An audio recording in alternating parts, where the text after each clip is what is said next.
노암 촘스키의 언어와 정신 1968년 판을 시작합니다. 2008년 대한민국 국방부는 노암 촘스키의 책인 미국이 진정으로 원하는 것은 What Uncle Sam Really Wants 1993년도판 책과 507년 정복은 계속된다. 원제목이 The Year 501, 1992년도판 이 두 권을 불원서적으로 지정하여 한국인 치고는 노암 촘스키를 모르는 사람이 없게 되었습니다. 이에 대해 노암 촘스키는 자유를 두려워하고 사상과 표현을 통제하려는 이들이 늘상 있게 마련이며 대한민국의 국방부가 그 대열에 합류한 것은 불행한 일이다. 아마도 국방부를 자유민주주의에 반대하는 국방부, Ministry of Defense Against Freedom and Democracy로 개명해야 할 것 같다 라고 비판하며 자신의 책들을 고르바초프 이전 소련에서도 금지된 바 있다며 지성인사의 대한민국의 저급한 수준을 알렸습니다. 이 언어와 정신, Language and Mind는 이 노암 촘스키가 1968년에 발간한 책입니다. 노암 촘스키에 대해 한국인들이 가지는 명성에 비해 이상하게도 한국인들은 이 책을 많이 읽지는 않았습니다. 나는 이 책을 읽고 나의 블로그의 영어 잘하는 비법에 한국말을 쓰면 한국인이고 미국말을 쓰면 미국인이라는 이해를 할 수 있었습니다. 시간 나시면 참고로 한번 돌아보시기 바랍니다. 링크를 아래다 걸어두겠습니다.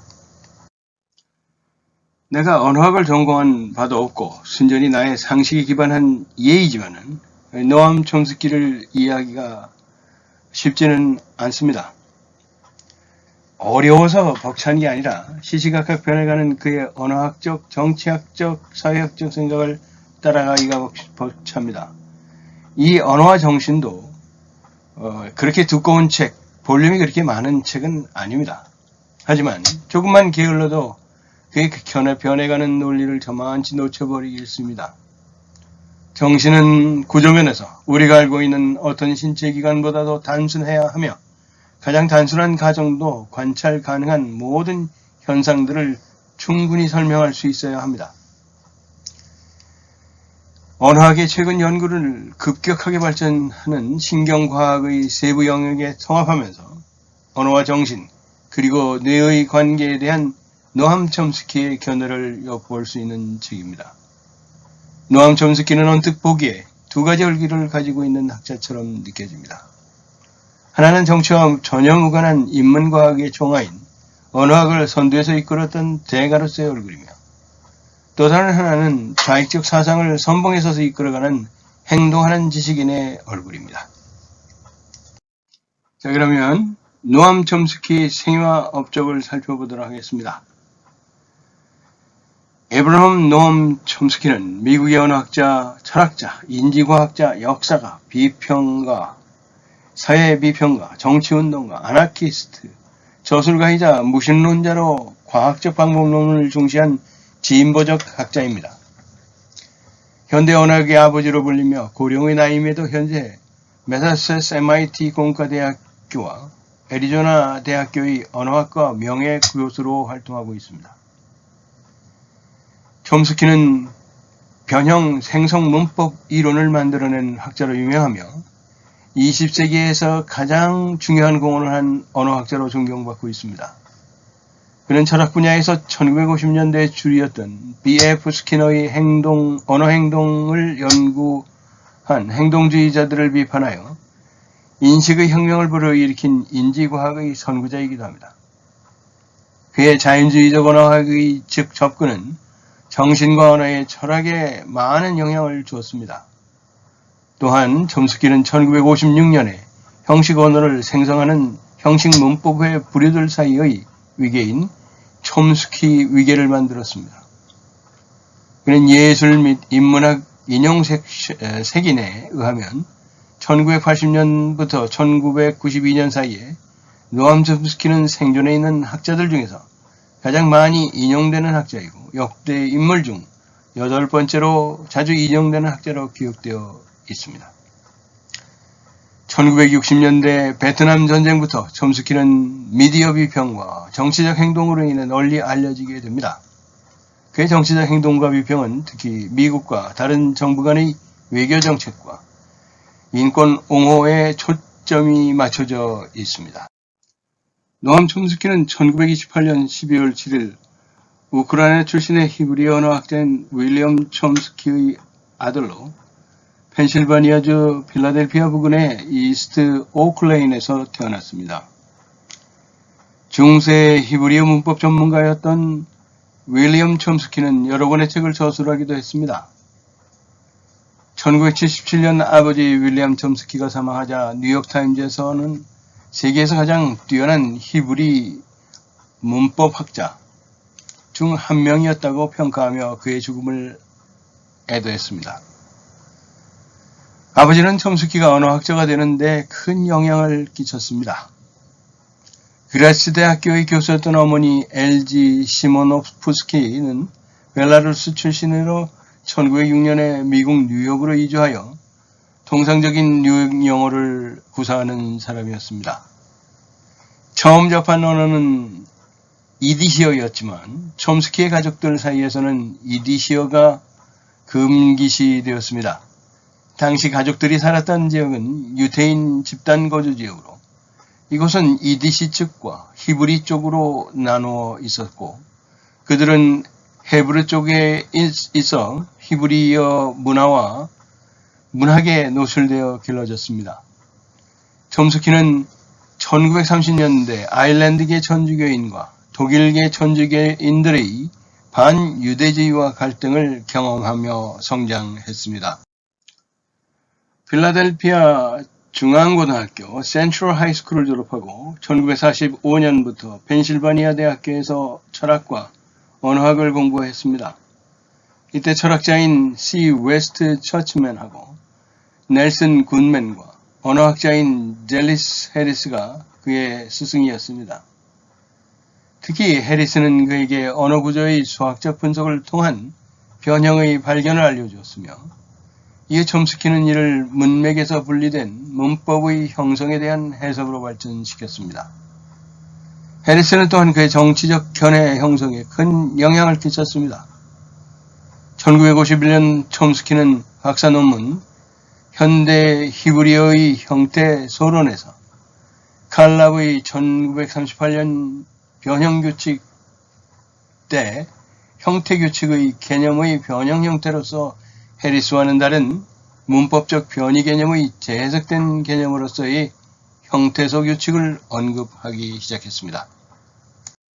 1949년 언어학자인 캐롤 샤트와 결혼하였으며 딸 둘 아들 하나를 낳았습니다. 1955년에 펜실바니아 대학에서 언어학으로 박사학위를 받았으며 하버드 주니어 펠로우 장학생으로 하버드 대학에서 4년간 박사학위 과정 일부를 수행했습니다.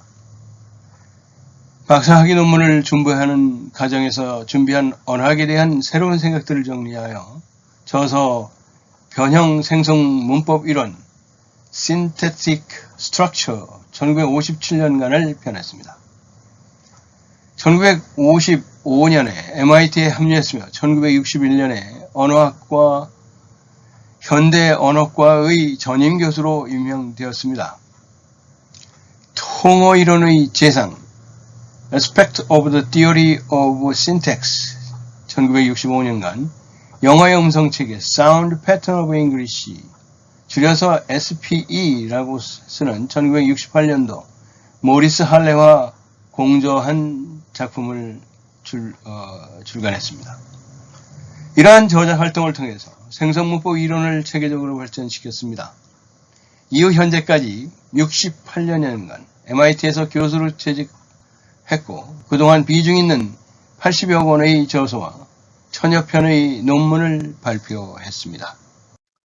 1967년 2월 지성인의 의무라는 에세이를 발표하여 베트남 전쟁에 반대하는 입장을 알렸습니다. 그리고 2008년 대한민국 국방부는 촘스키의 책인 미국이 진정으로 원하는 것은 또 507년 전쟁은 계속된다 등 이 두 권을 불원서적으로 지정했습니다. 이에 대해 촘스키는 자유를 두려워하고 사상과 표현의 통제를 하려는 이들의 늘상 있게 마련이며 대한민국 국방부가 그 대열에 합류하는 것은 불행한 일이다. 아마도 국방부를 자유민주주의에 반대하는 국방부, Ministry of Defense Against Freedom and Democracy로 개명해야 할 것 같다고 비판하며 자신의 책들은 고르바초프 이전 소련에서도 금지된 바 있다고 밝혔습니다. 촘스키는 그의 미국 대외 정책에 대한 비판 때문에 죽음의 위협을 받고 있기도 했습니다. 게다가 그는 유나바머로 더 알려진 테오도르 카진스키에 의해 작성된 계획된 타겟 리스트에도 올라섰습니다. 카진스키가 잡히지 않은 기간 동안 촘스키는 그의 우편물 하나하나를 다 폭발물 검사를 해야 했습니다. 촘스키는 그가 종종 경찰 보호를 받았다고 말하는데 특히 MIT 캠퍼스에 있을 때였습니다. 하지만 그는 경찰 보호 요청에 동의하진 않았습니다. 촘스키 언어학은 변형 생성 문법 이론 (Synthetic Structure에서 시작하여 1955년 정리한 언어학 이론의 논리적 구조 (Logical Structure of Linguistic Theory에서 절정을 이루었습니다. 구조주의 언어학에 대해 도전을 했으며 변형 생성 문법 (TGG로 알려진 Transformational Generative Grammar의 이론을 소개하였습니다. 1960년부터는 촘스키는 통사적 지식은 적어도 부분적으로 타고난 것이라고 주장해 왔으며 이는 아이들이 모국어의 특정 언어만을 배우게 된다는 것을 암시합니다. 그는 인간의 언어 습득에 관한 관찰에 근거해 자극의 빈곤에 대해 설명했습니다. 즉 아이들이 겸하는 언어적 자극과 그들이 획득하는 풍부한 언어 능력의 큰 차이입니다. 예를 들어 아이들은 그들의 모국어 내에서 허용되는 통사적 변이체의 매우 작고 유한한 부분집합에 노출되어 있지만 그들은 그 언어에서 한 번도 발음된 적 없는 문장들을 포함하여 무한히 많은 문장들을 이해하고 생산하는 고도로 체계적인 능력을 어느 정도 습득합니다. 이것을 설명하기 위해서 촘스키는 1차 언어 데이터가 타고난 언어 능력으로 보충되어야 한다고 추론했습니다. 또한 인간 아기와 아기 고양이는 기납적 추론을 할 수 있지만 정확히 같은 언어에 노출될 경우에 인간은 항상 언어를 이해하고 생산하는 능력을 얻게 되는 반면 고양이는 결코 어떤 능력도 얻지 못한다고 주장합니다. 이런 능력의 차이가 발생하는 이유는 인간이 태생적으로 언어 습득 장치, Language Acquisition Device, 즉 LAD를 가지고 있기 때문이라고 했습니다. 그래서 언어학자들은 이 장치가 무엇이고 가능한 인간 언어의 범위에 어떤 제약을 가하는지를 결정할 필요가 있다고 했습니다. 이러한 제약으로부터 생기는 보편적인 특징은 보편 문법을 구성합니다. 언어에 대한 유전적 기초의 진화적 실현 불가능성, 언어 간의 보편적 특징의 결, 그리고 선천적 범용 구조와 특정 언어의 구조 사이에 입증되지 않은 연관성을 근거로 여러 학자들이 보편 문법에 도전했습니다. 마이클 토마셀로는 행동 관찰이 아닌 이론에 기초한 촘스키의 선천적 통사 지식의 의의를 제기했습니다. 변형 생성 문법은 원어민의 언어 능력을 모델링, 인코딩 및 추론하는 데 사용되는 광범위한 이론입니다. 이러한 모델 또는 형식 문법은 특정 언어의 추상적 구조를 다른 언어의 구조와 관련지어 보여줍니다. 촘스키는 1950년대 중반에 변형 문법을 개발했고 그 결과 20년 동안 언어학에서 지배적인 통사 이론이 되었습니다. 변형은 언어 내의 구문 관계를 말합니다. 예를 들어 두 문장 사이의 주어가 동일 인물임을 추론할 수 있습니다. 촘스키의 이론은 언어가 깊은 구조와 표면 구조를 둘 다로 구성된다고 봅니다. 변형 생성 문법은 의미와 소리, 각각 깊은 구조와 표면 구조 사이의 관계를 지배하는 규칙을 표현하기 위해 수학적 표기법을 사용합니다. 이 이론에 따르면 언어 원리는 수학적으로 언어의 잠재적인 문장 구조를 만들어낼 수 있습니다. 촘스키는 스스로가 제창한 이론에도 끊임없는 수정을 가하여 초기의 변형생성 문법을 수정해서 1980년대에는 지배 결속 이론, Government and Binding Theory, GBT를 제시한 후 1990년대에는 다시 그것을 수정한 최소주의 프로그램을 제시했습니다. 50년대의 변형생성 문법과 60년대의 통사 이론 재상, Aspect of the Theory of Syntax, 통칭해서 Aspect로 불리는 1965년도의 통사 이론 재상, 이후로 촘스키의 언어관을 따르는 많은 학자들이 자신의 모국어를 기반으로 한 많은 연구를 수행하였고, 그것을 망라한 것이 지배 결속 이론입니다. Government and Binding Theory, 바로 그거죠. 예컨대 지배 결속 이론 확립에는 로망서 계열의 언어학자들, 특히 시제소의 분석이 큰 기여를 했고, 최소주의 프로그램을 새로운 이론이라기보다는 이정표에 가깝습니다. 노암 촘스키를 포함한 핵심 촘스키 통사론자들은 이 지배 결속 이론, Government and Binding Theory와 최소주의의 구분에 반대하며 둘을 원리, 매개, 변이 이론, Principle and Parameter Theory의 다른 버전으로 생각합니다. 그러나 촘스키 이후의 형식주의 이론 언어학이 항상 촘스키 이론의 일변도는 아니었습니다. 비록 60년대 이후 형식주의 언어학에서의 촘스키의 영향력이 압도적이지만 조지 레이코프, 제임스 맥컬리, 레이 제건도프 등 언어학의 4대 기수로 불리는 이들은 촘스키의 언어철학, 특히 70년대에 가시화된 생성 문법에서의 의미론의 역할과 모듈화된 언어 모델에 대해 반기를 들었습니다. 사실 이들 반대파는 촘스키의 제자였기에 참으로 그 스승의 그 제자라 할 수 있습니다. 이들 4대 기수는 촘스키의 해석의 의미론에 반대하여 생성의미론을 제창하였고, 생성의미론 진영은 이후 프레임 이론으로 유명한 인지언어학으로 발전하였습니다. 촘스키에 반대하는 인지언어학 진영에서는 80년대 이후 촘스키의 이론이 과학적 정밀성을 상실했고, 다만 촘스키 특히 비언어학, 정치평론 분야에서 가지게 된 상징 권력 때문에 연명하고 있다는 거센 비판을 받기도 했습니다.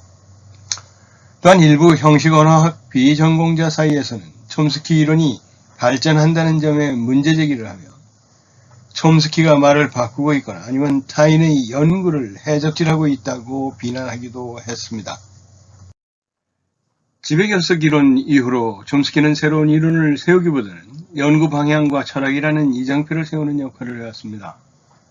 예컨대 지배결석 이론의 바탕에는 인류 공통적으로 존재하는 각각의 통사 모듈의 값이 개별적으로 마치 스위치를 조조하듯 결정되어 개별 언어가 결정된다는 언어관을 제시했습니다. 최소주의는 새로운 이론이라기보다는 지배결석 이론의 확장이며, 따라서 지배결석 이론과 최소주의를 합쳐서 원리 매개변인 Principle and Parameters 이론이라고 합니다. 현대 촘스키주의 언어학을 최소주의라고 하며, 최소주의는 지배결석 이론을 출발점으로 우리 인간 언어 능력의 최소한의 기제를 설명하기 위한 연구 방식을 고민합니다. 인간의 언어 능력이 단순히 하는 이유는 인류 진화 과정에서 언어가 단발적 신화의 산물이라는 고고학적 실증적 증거에 기반하며, 촘스키에 따르면 이러한 단발적 진화가 가능하려면 언어 능력이 단순한 기제여야 합니다. 촘스키는 언어는 면접부 조건에서의 최적해라는 강력 최소주의 가설, Strong Minimalist Thesis를 당위성으로 제시하며 연구의 방향성을 제시합니다. 이와 같이 언어가 어떠해야 한다고 당위를 이정표로 제시하고 그것에 따른 실증적 증거를 종합해야 한다는 점에서 촘스키는 연역적 연구 전통을 강조합니다. 촘스키 자신도 언어학의 연구 방법론을 현대 이론 물리학에 비견할 정도입니다. 촘스키의 언어학에 대한 작품은 현대 철학에서 대한 심오한 함축을 가지고 있었습니다. 촘스키에게 있어 언어학이란 인지심리학의 가지였으며 언어학에 있어서의 진정한 통찰은 정신적인 진행과 인간 본성의 양상에 대한 부수적인 이해를 함축하고 있습니다. 촘스키는 철학과 언어학, 정치학에서 그의 의견과 견해를 열정적으로 방어하고 토론하는 인물로 알려져 있습니다. 그가 토론과 논쟁을 벌인 중요한 석학인사들로는 미셸 푸코, 장 피아제, 앨런 더쇼피츠, 윌라드 반 오반 콰인, 힐러리 퍼트넘, 크리스토퍼 히친스, 윌리엄 버클리 주니어 등이 있습니다. 그의 전반적인 주장은 아나코 생티칼리즘으로 분류합니다. 사회철학적으로 비레른 폰 훔볼트나 존 듀이로부터 영향을 받았고 사상적으로는 스페인 내전 때 카탈루냐 지방과 바르셀로나에 때되었던 민주적 노동자 자치에 의한 부정부주의의 혁명으로부터 강한 영향을 받아 권위주의적인 국가를 비판했습니다. 미국에서 전면으로 부상한 네오콘 세력이 아프가니스탄과 이라크 침공을 침공하자 미국 주도의 글로벌 자본주의를 비판했습니다. 특히 2001년의 미국에 닥친 9/11 테러 이후 그 경향이 강하게 드러났고 정치와 관계된 저작도 많이 출판했습니다. 2006년 베네수엘라의 차베스 대통령이 유엔 총회에서 미국 부시 대통령을 악마라고 비판한 유명한 연설을 했을 때 촘스키에 저어서 패권인가 생존인가 미국의 세계 전략과 인류 미래를 보이며 미국 국민은 꼭 이 책을 읽어야 한다라고 말을 하기도 했습니다. 그 다음날 그의 저서는 아마존닷컴 베스트셀러 1위에 올랐습니다. 세계적 신자유주의, 네오리벌리즘에 대해서도 분명한 반대의 목소리를 높였습니다. 그는 독재, 전체주의, 제도의 폭력도 인간성을 파괴하나 대기업이 더 위험한 이유는 돈에는 국경이 없기 때문입니다.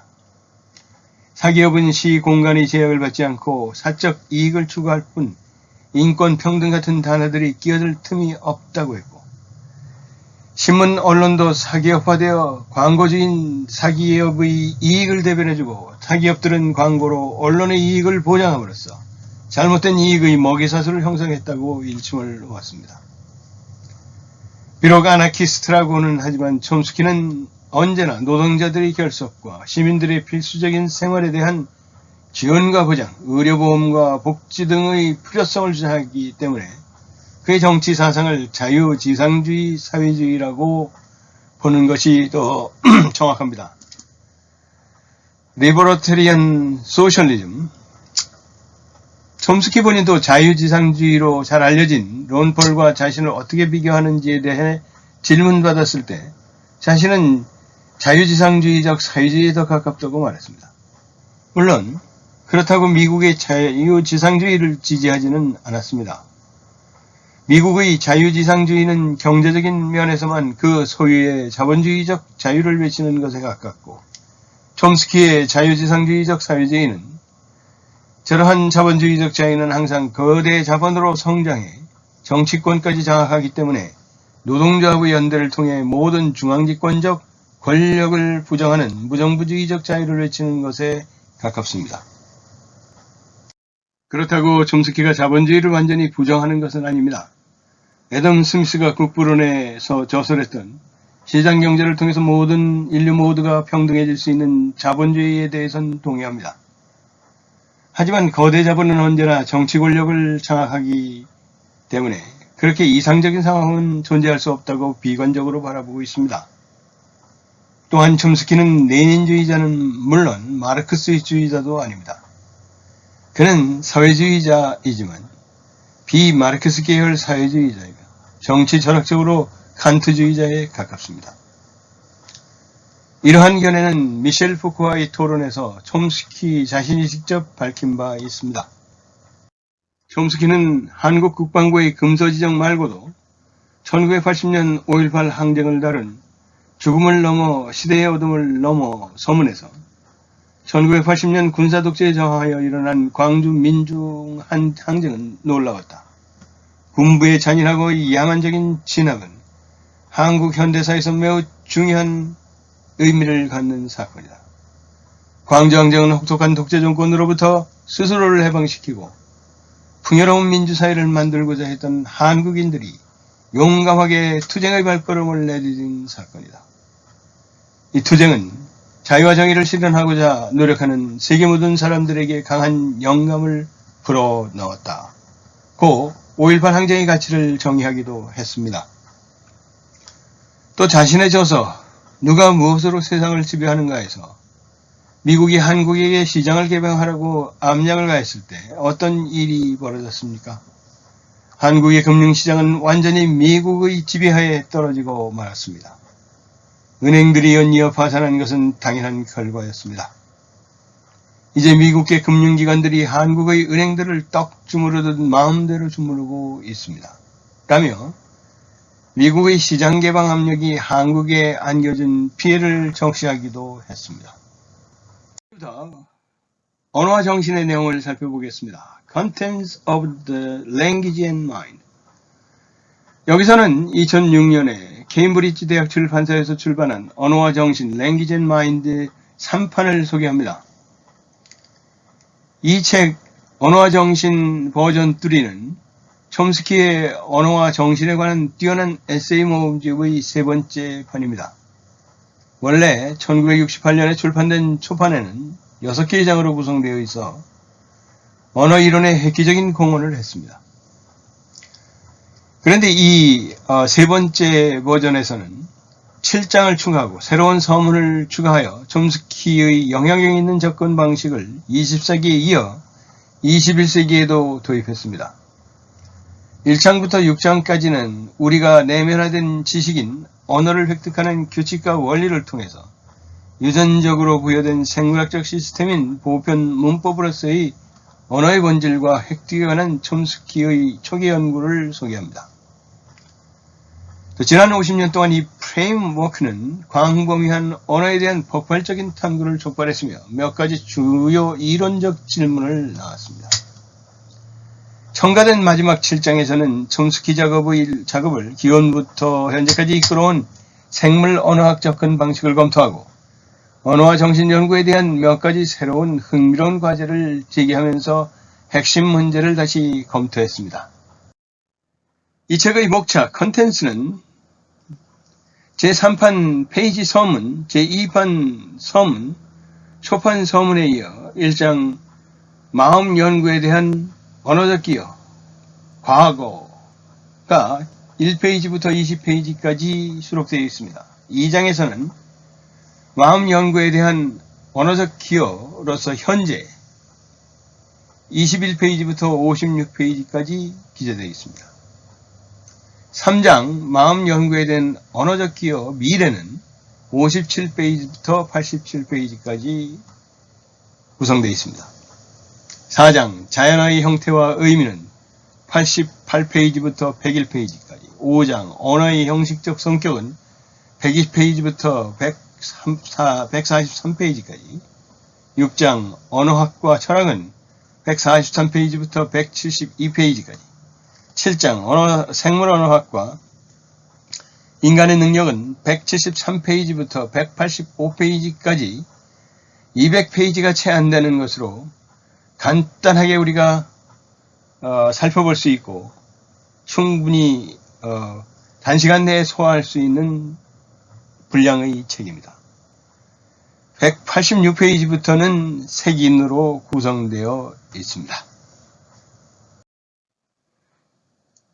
제3판 서문 Preface to the Third Edition에서는 다음과 같은 설명이 이어집니다. 처음 6개 장은 1960년대 후반의 내용으로 대부분 대학 일반 청중을 대상으로 한 강연이므로 상대적으로 비공식적입니다. 마지막 장은 일반 청중의 청중을 대상으로 한 강연을 바탕으로 한 2004년의 내용입니다.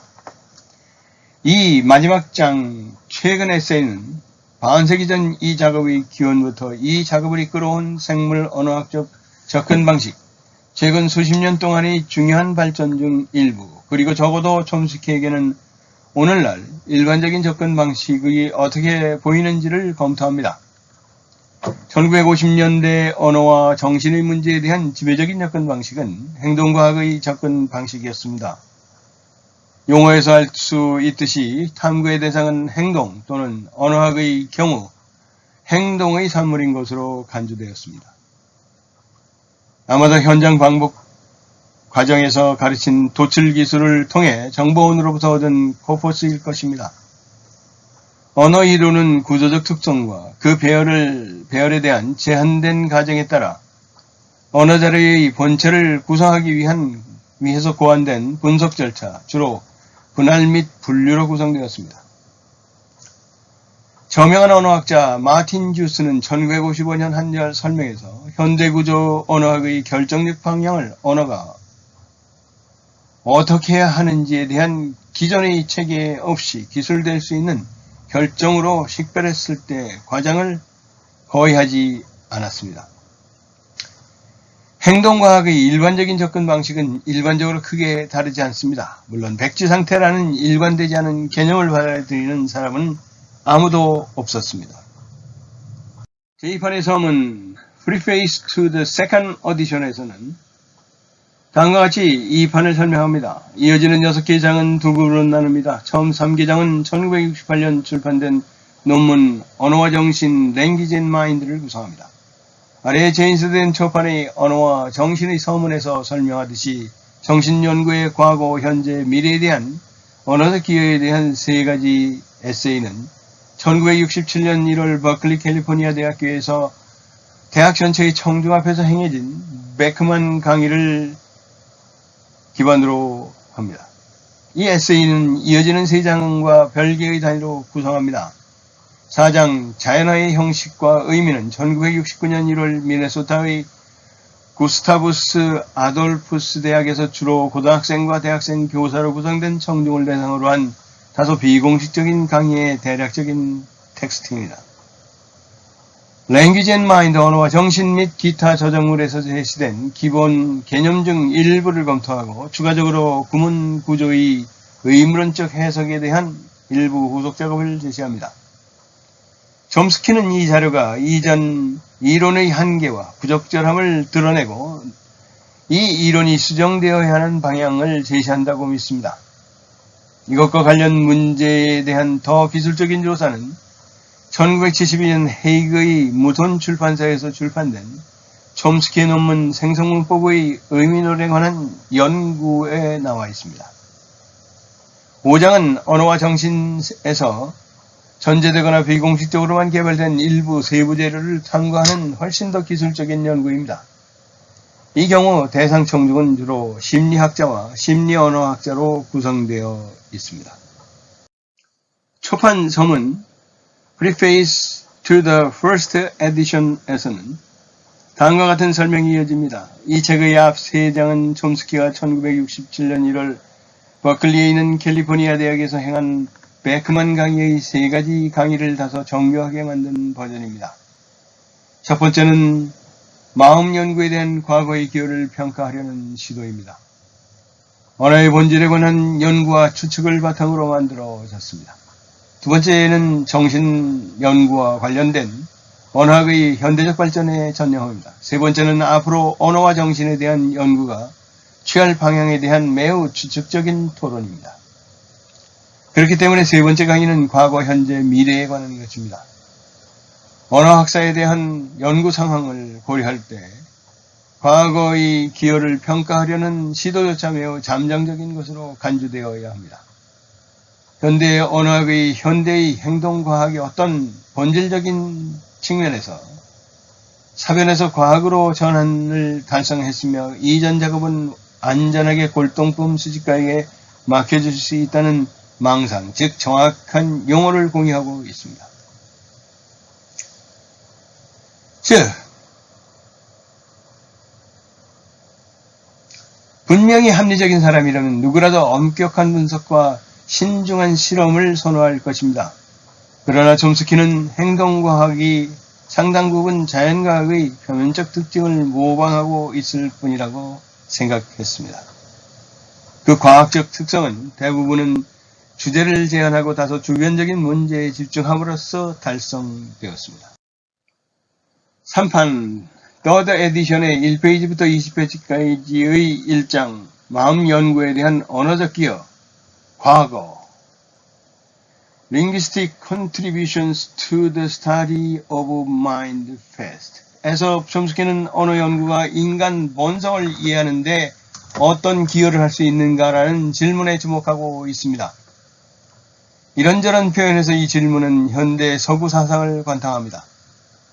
우리보다 덜 자의식적이고 덜 구획화된 시대, 언어의 본질, 언어가 인간의 정신적 과정을 반영하거나 사고의 흐름과 성격을 형성하는 측면은 학자와 재능 있는 아마추어 연구와 추측의 주제였습니다. 다양한 관심사, 관점, 지적 배경을 가지고 있습니다. 그리고 19세기와 20세기에 언어학, 철학, 심리학이 불안하게 각자의 길을 가려고 애쓰면서 언어와 정신의 고전적 문제가 필연적으로 다시 나타나 이러한 서로 다른 분야를 연결하고 그들의 학문의 방향과 의미를 부여하는 역할을 했습니다. 지난 10년 동안 다소 인위적인 학문 분리가 종말을 구할 수 있다는 조짐이 나타났습니다. 각 사람이 다른 사람에게 대한 절대적인 독립성을 입증하는 것은 더 이상 명예로운 일이 아니며 고전적인 문제를 참신하고 때로는 암시적인 방식으로 공식화할 수 있는 새로운 관심이 나타났습니다. 사이버네틱스 및 커뮤니케이션 과학 그리고 오랜 신념에 도전을 하고 거의 인식할 수 없을 정도로 우리 지적 환경의 일부가 된 특정 족쇄에서 과학적 상상력을 해방시키는 비교 및 생리 심리학의 발전을 배경으로 합니다. 3판 21페이지부터 56페이지까지의 2장 마음 연구에 대한 언어적 기여 현재에서는 이렇게 시작합니다. 심리학의 한 가지 어려움은 그들이 다루는 현상이 익숙하다는 점입니다. 그러한 현상이 어떻게 심각한 문제를 야기하거나 복잡한 설명 이론을 요구할 수 있는지 확인하려면 어느 정도 지적 노력이 필요합니다. 사람들은 그것들을 필요에 따라 당연하게 여기거나 어떻게든 자연스럽다고 받아들이는 경향이 있습니다. 이러한 현상의 친숙함의 효과는 종종 논의되어 왔습니다. 예를 들어 볼프강 퀘러는 심리학자들이 자연과학의 방식으로 완전히 새로운 영역을 개척하지 않는다고 제안했습니다. 단순히 인간은 과학 심리학이 창설되기 오래전에 정신생활의 거의 모든 영역에 대해 잘 알고 있었기 때문입니다. 왜냐하면 그들의 작업 초기에는 그들이 발견할 수 있었던 전혀 알려지지 않은 정신적 사실이 전혀 남아있지 않았기 때문입니다. 고전 물리학의 가장 기본적인 발견에는 특정 충격값이 있습니다. 즉 인간은 타원 궤도나 중력 상수에 대한 직관이 없습니다. 그러나 훨씬 더 깊은 종류의 정신적 사실은 심리학자가 발견할 수 없습니다. 왜냐하면 그것들은 직관적으로 아는 문제이고 일단 지적되면 명백하기 때문입니다. 더 미묘한 효과도 있습니다. 현상은 언제나 너무나 친숙해서 우리가 실제로는 전혀 볼 수 없을 수도 있는데 이는 문학 이론가와 철학자들이 많이 논의해온 문제입니다. 예를 들어 1920년대 초 빅토르 슈클롭스키는 시 예술의 기능이 묘사된 대상을 이상하게 만드는 것이라고 생각을 발전시켰습니다. 3판 57페이지부터 87페이지까지의 3장 마음 연구에 대한 언어적 기여 미래에서는 촘스키는 과거를 논하면서 서로 매우 다른 방식으로 언어 연구를 풍요롭게 한 두 가지 주요 전통을 언급했습니다. 그리고 촘스키의 마지막 강의에서 촘스키는 철학적 문법과 구조적인 언어학의 일종의 종합이 구체화되기 시작하면서 오늘날 즉각적인 지평선에 보이는 문제들에 대해 몇 가지 암시를 주려고 노력했습니다. 촘스키가 참고 자료로 사용해온 연구와 사색의 주요 전통 각각은 마음의 문제에 대한 특정한 특징적인 접근 방식과 연결되어 있습니다. 우리는 왜곡 없이 각각이 그 시대의 심리학의 특정 분야로 진화하여 뚜렷한 기여를 했다고 말할 수 있습니다. 구조언어학의 호전적인 반심리주의를 고려할 때 구조언어학을 이런 식으로 말하는 것은 다소 역설적으로 보일 수도 있습니다. 그러나 이러한 호전적인 반심리학이 현대 심리학 자체의 많은 부분, 특히 몇 년 전까지만 해도 언어 사용과 습득에 대한 연구를 독점했던 분야에서도 마찬가지라는 사실을 주목하면 역설은 줄어듭니다. 결국 우리는 마음의 과학이 아닌 행동의 과학의 시대에 살고 있습니다. 촘스키는 용어 혁신에 대해 너무 많이 읽고 싶지는 않지만 인간과 사회에 대한 현대적 사고가 행동과학이라는 명칭을 받아들이는 용이성과 의지에 어느 정도 의미가 있다고 생각합니다. 3 에디션 3판의 88페이지부터 101페이지까지의 4장 자연어의 형태와 의미는 다음과 같이 인간 본질을 설명합니다. 인간의 언어를 연구할 때 우리는 일부 사람들이 인간 본질이라고 부를 수 있는 것에 접근하고 있습니다. 이는 우리가 잘 아는 한 인간에게 고유하고 인간 존재의 모든 중요한 단계, 개인적 또는 개인적이든 분리할 수 없는 정신의 독특한 특성입니다. 이것이 바로 이 연구의 매력이자 좌절감이기도 합니다. 많은 발전에도 불구하고 우리가 여전히 인간 언어의 핵심의 문제, 즉 언어를 숙달하면 무한한 수를 이해할 수 있다는 문제를 파악하는데 여전히 무능력하다는 사실에서 그 좌절감이 발생합니다. 자신의 경험의 새로운 표현, 단순한 물리적 유사성을 지니지 않고 자신의 언어 경험을 구성하는 표현과 단순하게 유사하지 않은 표현, 그리고 우리는 그 참신함에도 불구하고 감지 가능한 자극 구성과 관계없이 적절한 경우에 다소 용이하게 그러한 표현을 생성할 수 있으며 여전히 신비한 능력을 보유하고 보여야 하는 다른 사람들이 이해할 수 있습니다. 이런 의미에서 정상적인 언어 사용은 창의적인 활동입니다. 정상적인 언어 사용의 이러한 창의적인 측면은 인간의 언어로 알려진 동물의사 소통 시스템과 구별하는 하나의 기본 요소입니다. 참신하면서도 적절한 언어 표현은 창조하는 것이 언어 사용의 일반적인 방식이라는 점을 명심하는 것이 중요합니다. 3판의 102페이지부터 142페이지까지의 5장 언어의 형식적 성격에서는 언어의 일반적인 속성과 역량과 성과를 다룹니다. 언어의 일반적인 속성에서는 많은 세대의 생산적인 학문에도 불구하고 이 논문이 다루고 있는 질문은 아주 잠정적인 대답만을 얻을 수 있습니다. 심도 있는 설명이 가능한 언어는 거의 없으며 일반적인 성격의 결론을 뒷받침할 수 있는 만큼 언어의 선택된 측면만 충분한 주의를 기울여 성공적으로 연구되어 왔습니다. 그러나 어느 정도 확신을 가지고 상징적 조작, 의사소통, 자기 표현의 의미적 시스템 중에서 인간의 언어를 구별하는 특정 속성과 조건을 개괄적으로 설명하는 것은 가능합니다. 이어 역량과 성과에서 가장 조합한 수준의 설명에서 우리는 언어가 소리와 의미를 특정한 방식으로 연관시킨다고 말할 수 있습니다. 언어를 구사한다는 것은 원칙적으로 말한 내용을 이해하고 의도된 의미론적 해석을 통해 신호를 생성할 수 있다는 것을 의미합니다. 그러나 많은 불명확함 외에도 언어 구사에 대한 이러한 조잡한 특성에는 심오한 모함이 있습니다.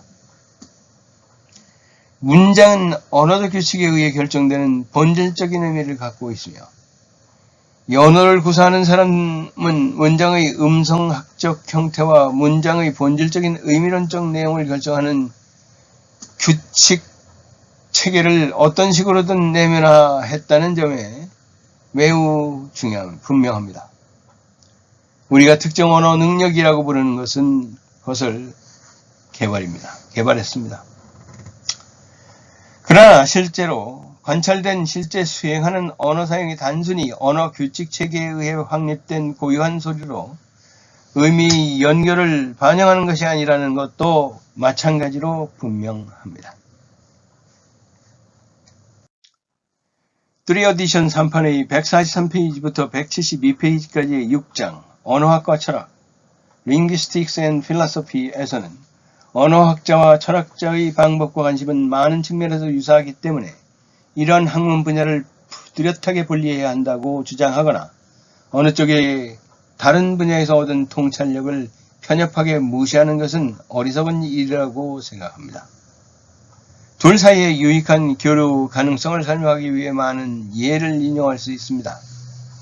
제노 밴들러는 최근 저서 언어학과 철학 Linguistics and Philosophy에서 구조언어학의 과학은 분석 철학을 위한 새로운 기술을 제공한다고 주장합니다.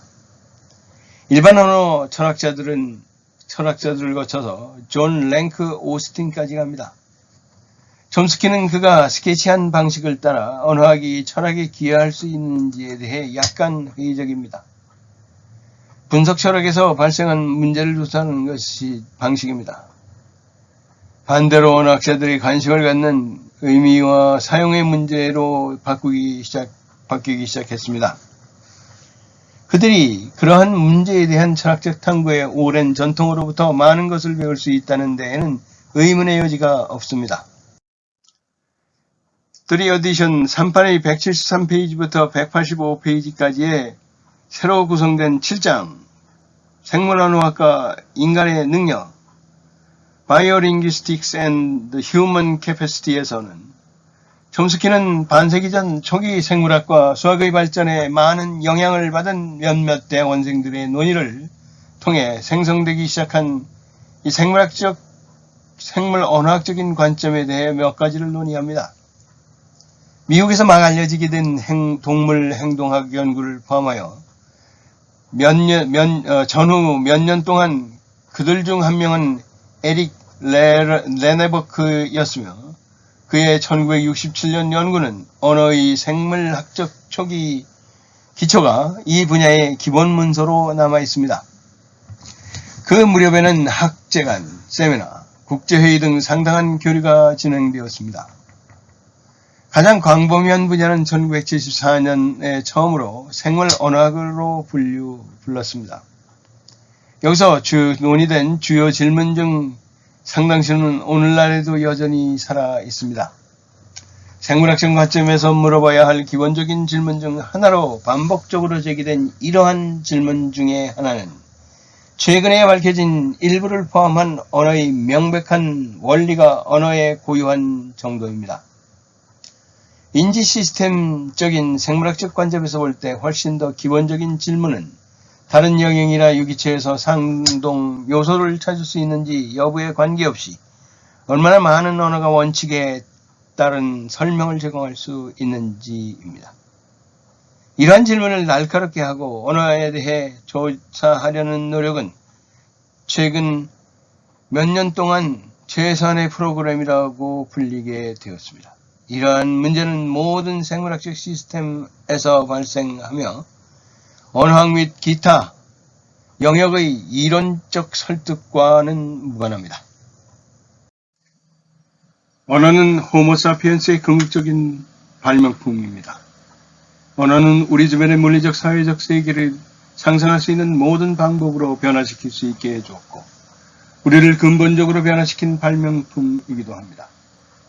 연구에 따르면 우리가 시각장애인이든 청각장애인이든 1세든 100세든 모든 언어를 통한 의사소통은 인간이 된다는 것이 무엇을 의미하는지에 대한 근본적인 부분이라는 것이 밝혀졌습니다. 콜게이트 대학의 심리학 및 신경과학 교수인 스펜서 켈리 박사는 24개의 흥미로운 강의를 통해서 인간 두뇌의 놀라운 차원과 언어와 관련된 인지 발달을 밝혔습니다. 언어는 태어날 때부터 우리 두뇌에 내장되어 있지는 않지만 삶의 과정에서 올바른 환경이 주어지면 언어적 사고를 창조할 수 있는 타고난 능력이 있다는 사실입니다. 아니면 언어의 보편적인 측면이 어디에 공통적인 발달 패턴이 따른다고 생각하십니까? 언어가 얼마나 근본적인 인간 두뇌를 변화시켰는지, 그리고 언어가 우리에게 제공하는 도구는 종으로서 인간에게 고유하다는 사실을 당신은 알고 계십니까? 그리고 끊임없이 새로운 발견이 이루어지고 있습니다. 최근에야 뇌 영상 연구를 통해 수화 언어와 음성 언어 사이에 신경학적으로는 거의 차이가 없다는 사실이 밝혀졌습니다. 이러한 질문과 관찰은 인간의 언어 능력과 그것이 우리 삶의 모든 측면에 미치는 영향에 관한 속담의 빙산의 일각에 불과합니다. 지금까지 언어와 정신, 랭귀지 앤 마인드의 내용을 살펴보았습니다. 지금부터는 이 언어와 정신을 어떻게 이해할 것인지 한번 살펴보겠습니다. 이처럼 언어와 마음, 랭귀지 앤 마인드는 우리가 매일 당연하게 여기는 삶의 여러 측면에 대한 매혹적인 요인입니다. 과거를 기억하고 미래를 상상하는 능력, 직접 가르치지 않고도 모국어를 배우는 건강한 아이의 능력, 손짓의 사용, 의사, 소통 시 얼굴 표정 등 다양한 기능을 제공함을 알게 됩니다. 인간은 다른 많은 동물과 동일한 유전자를 공유하지만 언어를 사용하는 유일한 종입니다. 우리의 물리적, 사회적 환경은 너무 복잡하기 때문에 생존에 필요한 모든 것을 유전적으로 미리 프로그래밍하는 것은 불가능합니다. 대신 진화는 우리에게 스스로 학습할 수 있는 유연한 두뇌를 제공했습니다. 그리고 언어와 정신, 랭귀지 앤 마인드에서 알게 된 그 학습은 인간 탄생 첫날부터 시작됩니다. 인간만이 정교한 방식으로 의사소통하는 유일한 동물은 사실 아닙니다. 긴 수염 고래부터 개미까지 동물들은 발성, 화학, 물질 방출, 신체적 접촉, 깃털, 과시, 몸, 자세, 점프, 구르기, 춤 등을 통해서 다양한 방법으로 의사소통을 합니다. 동물의 왕국에는 의사소통 방법이 당연히 무한히 다양합니다.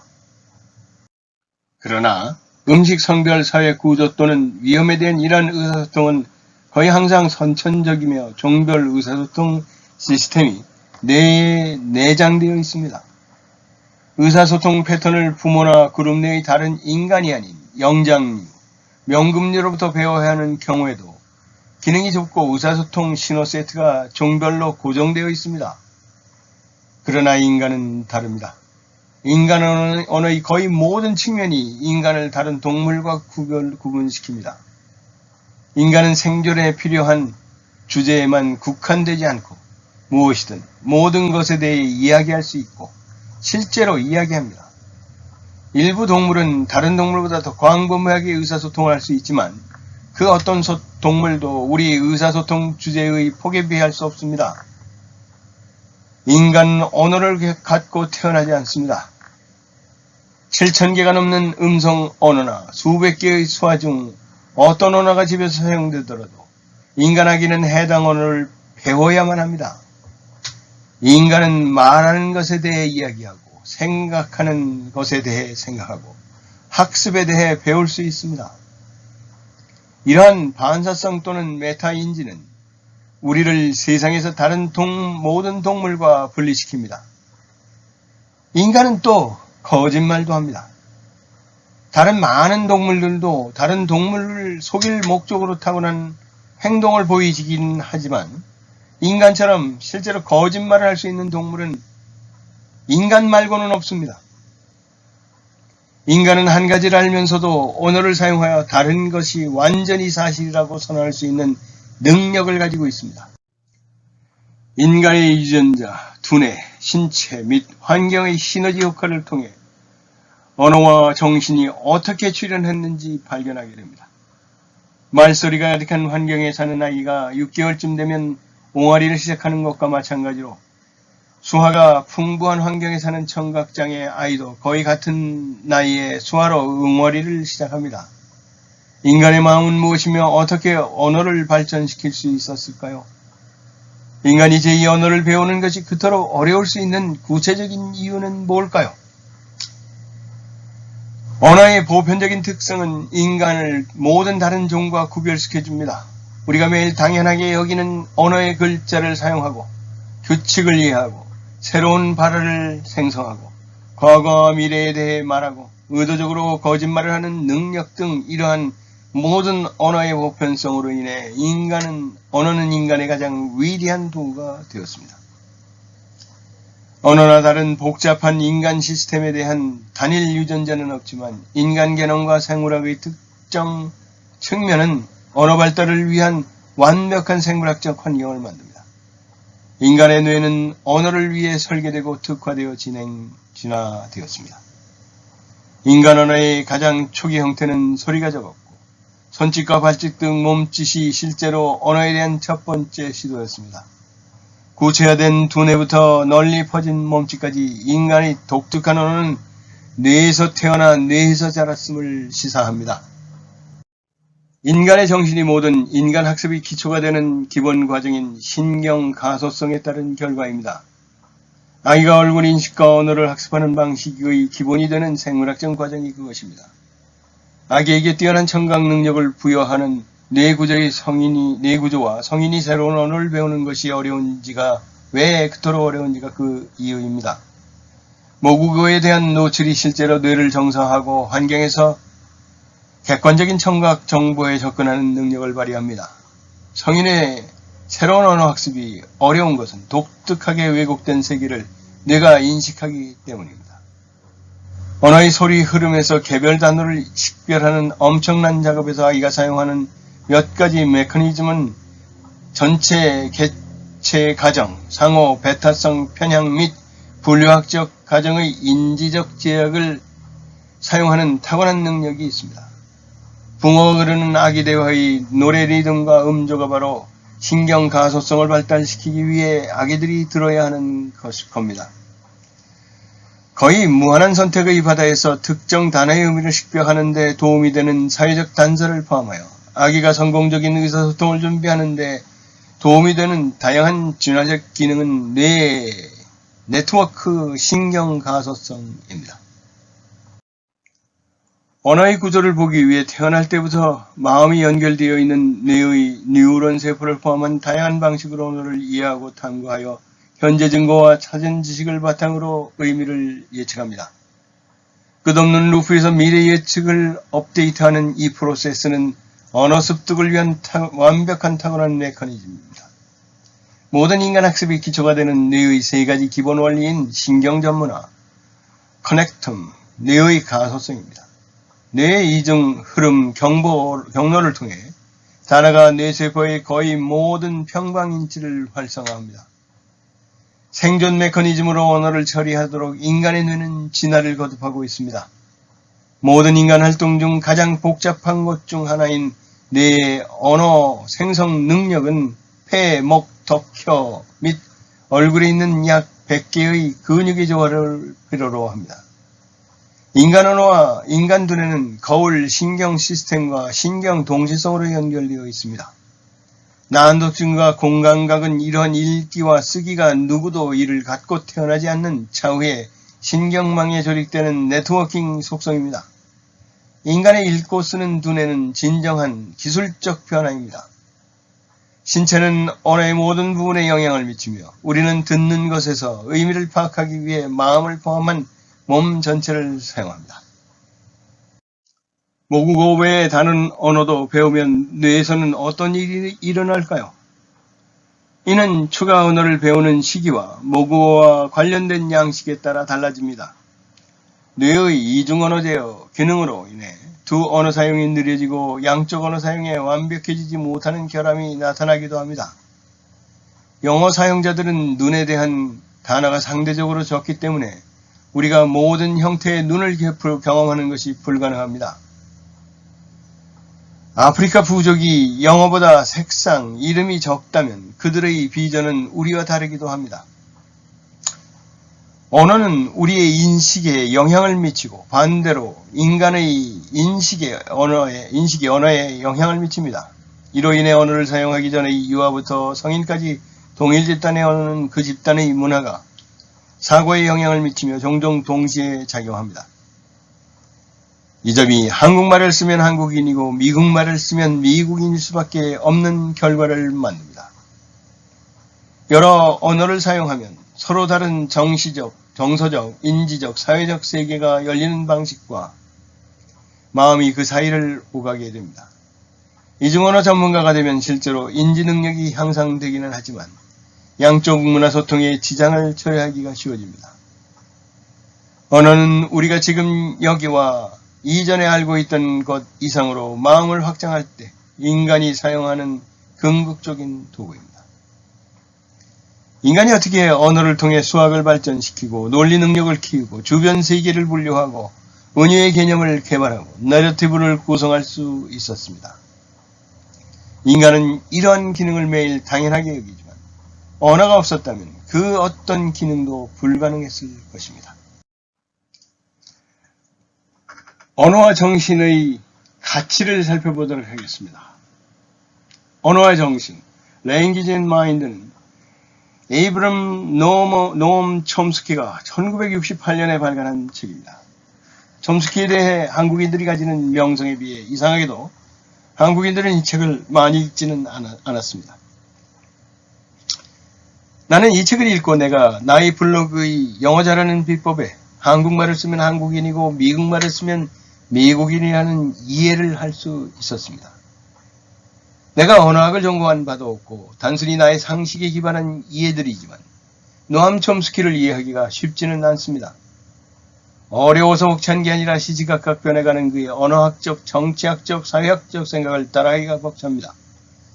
조금만 게을러도 그의 변해가는 논리를 저만치 놓쳐버리기 일쑤입니다. 정신은 구조면에서 우리가 알고 있는 어떤 신체기관보다 더 단순해야 하며 가장 단순한 가정도 관찰 가능한 모든 현상들을 충분히 설명할 수 있어야 합니다. 언어학의 최근 연구를 급격하게 발전하는 신경과학의 세부 영역에 통합하면서 언어와 정신 그리고 뇌의 관계에 대한 촘스키의 견해를 엿볼 수 있는 책입니다. 노암 촘스키는 언뜻 보기에 두 가지 얼굴을 가진 학자처럼 느껴집니다. 하나는 정치와 전혀 무관한 인문과학의 총화인 언어학을 선두에 서서 이끌어가는 대가로서의 얼굴이며 다른 하나는 좌익적 사상을 선봉에 서서 이끌어가는 행동하는 지식인으로서의 얼굴입니다. 제리그 해리스의 제자로 해리스의 변형 개념과는 뜻이 많이 다른 변형이란 유명한 개념을 도입해서 변형 생성 문법 이론으로 1955년 펜실바니아 대학에서 언어학 박사학위를 취득하면서 같은 해 MIT 교수로 임명되었습니다. 1961년에는 같은 대학의 정교수가 되었고 1976년은 석자 교수로 임명된 이후 오늘에 이르고 있습니다. 촘스키의 언어학 이론은 최초로 제시했던 변형이란 낱말처럼 변해왔습니다. 촘스키를 전공한 많은 언어학자가 하나의 큰 줄기에서 변해온 것입니다. 언제나 흐르는 물처럼 변해왔습니다. 그렇기 때문에 그가 거의 50년 이상을 언어학계의 거두로서 자리매김할 수 있었습니다. 촘스키의 언어론이나 학문적 세계는 두 가지로 요약됩니다. 하나는 항상 새롭게 변하려는 자세입니다. 자신이 틀린 점에 대해서는 언제나 수정하면서 완성을 향해 나갔습니다. 이런 점에서 촘스키 자신이 과학 자체를 코렉션, 수정의 과정이라고 정의합니다. 촘스키의 학문적 변화는 열린 마음의 면모를 보여줍니다. 두 번째로는 적어도 인문과학에서의 천재 혹은 영재라는 개념을 변화시켰습니다. 그는 로만 자콥슨이나 독일의 언어학자 빌헬름 폰 홈볼트의 합리주의적 언어학을 근저에 두면서 다시 해리스의 변형이라는 개념을 도입해서 미국식의 실용주의적 언어관을 발전시켰습니다. 이런 접목에서 확인할 수 있는 것은 천재란 새로운 것을 만들어내고 발견하는 사람이 아니라 이미 주어진 것을 좀 더 나은 방향으로 결합시키는 능력을 지닌 사람입니다. 언어적 측면에서 자콥슨과 흉볼트는 기초학문을 닦은 학자들이라면 촘스키는 그 기초를 바탕으로 고도로 실용화된 이론을 발전시킨 사람입니다. 촘스키의 언어 이론에서 말하는 바는 보편성이고 합리성이며 모순되지 않아야 한다는 것입니다. 약속된 것은 철저히 지켜야 하고 나만의 이익을 위해서 합의된 약속을 어겨서는 안 된다는 겁니다. 나에게만 유리한 것은 관철시키려 고집부리는 태도는 인류의 보편적 행동에 배반하는 것입니다. 그의 이론은 언어학적 논리로 무장된 까닭에 모순을 찾을 수 없습니다. 따라서 비판하는 측에서도 대응할 말을 잃어버립니다. 그들이 피해갈 방법은 무시하는 것뿐입니다. 노암 촘스키를 비판하는 자들은 어떤 대응도 하지 못합니다. 하지만 인터넷이란 엄청난 수단이 생겨 힘없는 사람들이 가상 공간에서 힘을 합하면서 촘스키는 그것의 힘을 이용합니다. 세계화라는 이름으로 세계를 지배했던 소집단이 그들의 이익을 위해서 만들어냈던 인터넷이란 도구가 그들에 맞서 외로운 싸움을 벌이는 노암 촘스키에게 커다란 원군이 된 셈입니다. 노암 촘스키는 누가 뭐라 해도 위대한 언어학자입니다. 벌써 90이 넘은 나이에도 새로운 언어 이론을 기대하기는 힘들겠지만 가장 최근에 발표한 언어학 논문은 1994년 9월 철학연구 2권에 발표한 언어와 정신의 연구에서 자연론과 이원론입니다. 아직도 그의 미국 정치계와 경제계에 대한 비판의 고삐는 잠시도 늦춰지지 않습니다. 그래서 노암 촘스키가 가장 비판을 많이 받았던 뉴욕타임즈도 그를 이 시대에 살아있는 가장 소중한 지식인이며 국민의식을 쉴 새 없이 일깨워주는 행동주의자라고 평가했습니다. 노암 촘스키의 언어와 정신에서 살펴본 바와 같이 언어와 정신을 통해서 한국말을 쓰면 한국인이고 미국말을 쓰면 미국인일 수밖에 없다는 것을 알게 됩니다. 그리고 거짓말을 할 수 있는 유일한 동물이 인간이며 그 거짓말은 바로 이 언어를 통해서 가능함도 알 수 있습니다. 지금까지 20세기에 발간된 우수하고 의미 있는 책 100선 중 그 53번째 책, 인문학 부분 23번째 책 노암 촘스키가 1968년에 출간한 언어와 정신, Language and Mind를 마칩니다. 감사합니다.